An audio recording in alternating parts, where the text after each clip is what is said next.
Friends, ಅಮ್ಮೋ ಕಿಚನ್ಗೆ ಸ್ವಾಗತ. ನಾನಿವತ್ತು ಗೊಂಜಾಳ ಉಸುಳಿನ ಮಾಡ್ತಾಯಿದ್ದೀನಿ. ಗೊಂಜಾಳ ಕಾಳು ಉಸುಳಿನ ಮಾಡ್ತಾಯಿದ್ದೀನಿ. ಗೊಂಜಾಳ ತೆನೆಯಲ್ಲಿರುವಂಥ ಕಾಳನ್ನು ಏನು ಮಾಡಿ ಬಿಡಿಸಿಟ್ಕೊಂಡು ಈ ಥರ ಬಾಣಲೆಗೆ ಹಾಕ್ಕೊಂಡು ಇದನ್ನು ಗ್ಯಾಸ್ ಸ್ಟವ್ನ ಹಚ್ಕೊಂಡು ಸಣ್ಣ ಉರಿಯಲ್ಲಿ ಸ್ವಲ್ಪ ಈ ಥರ ಇದನ್ನು ಕಂದು ಬಣ್ಣಕ್ಕೆ ಬರೋ ಥರ ಹುರ್ಕೋಬೇಕು.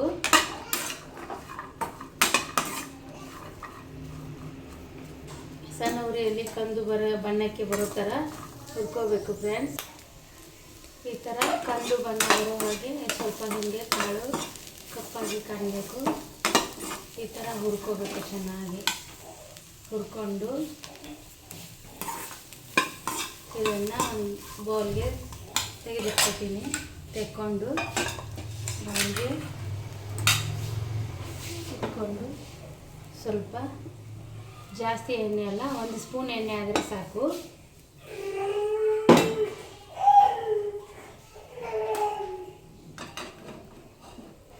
ಒಂದು ಸ್ಪೂನ್ ಎಣ್ಣೆ ಆದರೆ ಸಾಕು.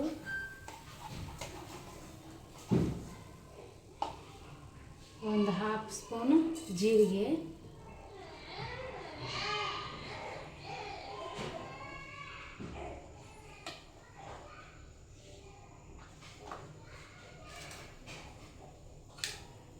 ಒಂದು 1/2 ಸ್ಪೂನ್ ಜೀರಿಗೆ ಹಾಕ್ಕೊಂಡು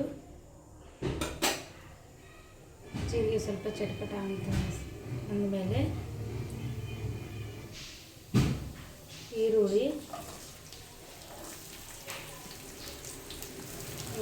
ಹಾಕ್ಕೊಂಡು ಸ್ವಲ್ಪ ಫ್ರೈ ಆಗಬೇಕು.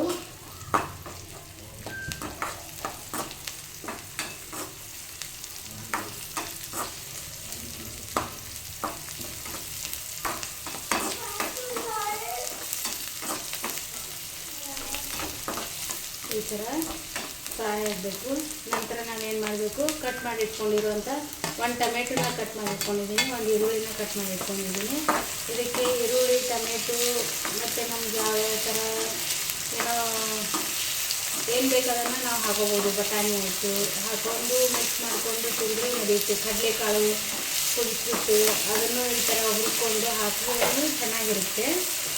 ನಾನು ಈರುಳ್ಳಿ ಮತ್ತು ಟೊಮೆಟೊನ ಹಾಕೋತೀನಿ.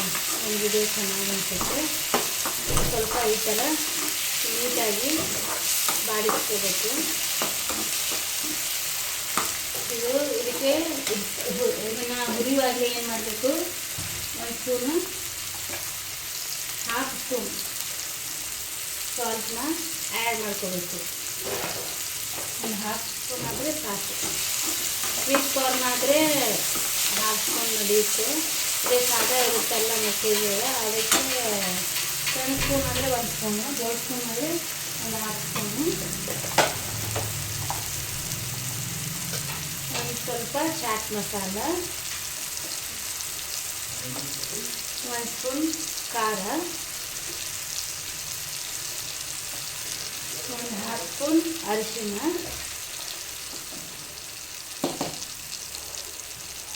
1/2 ಸ್ಪೂನ್ ಸಕ್ಕರೆ.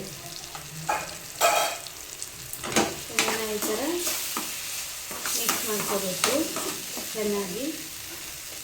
ಈ ಥರ ಮಿಕ್ಸ್ ಮಾಡಿಕೊಂಡು ಇದಕ್ಕೆ ಕೊತ್ತಂಬರಿನ ಆ್ಯಡ್ ಮಾಡ್ಕೋಬೇಕು.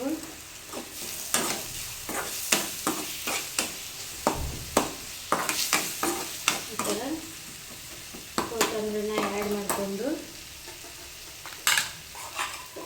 ಹುರ್ಕೊಂಡಿಟ್ಟಿರುವಂಥ ಗೊಂಜಾಳ ಕಾಳನ್ನ ಇದಕ್ಕೆ ಹಾಕೊಂಡ್ಬಿಡೋಣ.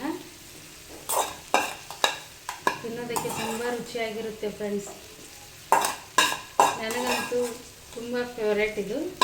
ನಾನು ಗೊಂಜಾಳ ಸೀಸನ್ ಬಂದರೆ ಸಾಕು, ಜಾಸ್ತಿ ಇದನ್ನೇ ಮಾಡ್ಕೊಳ್ಳೋದು. ಇದು ಬಲ್ತಿರೋ ಕಾಳ ಸರಿ ಆಗಲ್ಲ ಮಾಡೋಕ್ಕೆ. ಎಳೆ ಕಾಳು ಇರುತ್ತಲ್ಲ, ಸ್ವಲ್ಪ ಬಿಡಿಸೋಕೆ ಬರುತ್ತಲ್ಲ, ಆ ಥರ ಕಾಳಿದ್ರೆ ಚೆನ್ನಾಗಿರುತ್ತೆ. ಸ್ವಲ್ಪ ಬಿರುಸಾಗಿರುವಂಥ ಕಾಳು ಸರಿ ಆಗಲ್ಲ ಮಾಡೋ ತಿನ್ನೋಕ್ಕೆ. ಎಳೆ ಗೊಂಜಾಳ ಕಾಳನ್ನ ಈ ಥರ ಮಾಡಿ ತಿಂದರೆ ನಾವು ತಿನ್ನೋಕ್ಕೆ ತುಂಬಾ ರುಚಿಯಾಗಿರುತ್ತೆ. ನೋಡಿದರೆ ಬಾಯಲ್ಲೇ ನೀರು ಬರುತ್ತೆ. ಆ ಥರ ಚೆನ್ನಾಗಿ ಅನಿಸುತ್ತೆ ಫ್ರೆಂಡ್ಸ್.